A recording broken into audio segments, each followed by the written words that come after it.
प्रिय छात्रों, हिंदी के इस शिक्षण सत्र में आपका हार्दिक स्वागत है। आज हम काव्य खंड के अंतर्गत पुनर्मिलन कविता के छठे भाग का अध्ययन करेंगे। प्रस्तुत पंक्तियों में भाग्यवादी विचारधारा को स्वीकार करते हुए इस बात पर बल दिया गया है कि यदि भाग्य में होगा तो व्यक्ति की उसकी इच्छित वस्तुएं पुनः प्राप्त हो जाएंगी। छंद देखें। जीवन की लंबी यात्रा में खोए भी हैं मिल जाते, जीवन है तो कभी मिलन है, कट जाती दुख की रातें। श्रद्धा रुकी कुमार श्रांत था, मिलता है विश्राम यहीं, चली इड़ा के साथ जहां पर वही शिखा प्रज्वलित रही। संकेत एवं संदर्भ प्रथम भाग की भांति लिखें। प्रसंग: प्रस्तुत काव्य पंक्तियों में इड़ा श्रद्धा की करुण दशा को देखकर उसे सांत्वना देते हुए धीरज बंधाती है। कठिन शब्दों का अर्थ देखें।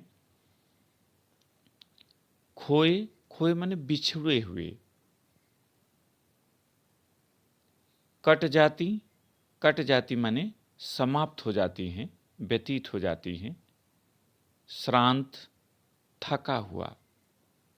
वही शिखा, आग की लपटें। व्याख्या देखें।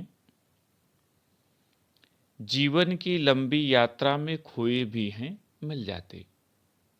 इड़ा श्रद्धा को सांत्वना देते हुए, धीरज बंधाते हुए कहती है कि यह जीवन एक लंबी यात्रा के सदृश है, एक लंबी यात्रा के समान है।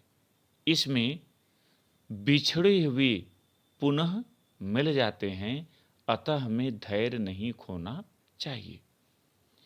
जीवन है तो कभी मिलन है।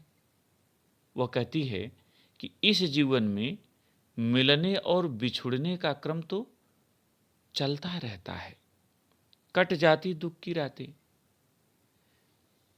यह मिलने और बिछुड़ने का क्रम दिन और रात के समान चलता रहता है। जैसे दिन के बाद रात और रात के बाद दिन आता है, वैसे ही मिलने और बिछुड़ने का क्रम चलता रहता है। दुख की रातें कितनी भी लंबी क्यों न हों, पर एक न एक दिन समाप्त हो ही जाती हैं। श्रद्धा रुकी कुमार श्रांत था, मिलता है विश्राम यहीं। इड़ा के सहानुभूतिपूर्ण शब्दों को सुनकर श्रद्धा को सांत्वना मिलती है, उसे धीरज मिलता है और वह वहीं पर ठहर जाती है। कुमार श्रांत था, उसका पुत्र बहुत थक गया था। श्रांत ने थका हुआ, बहुत थक गया था। मिलता है विश्राम वहीं।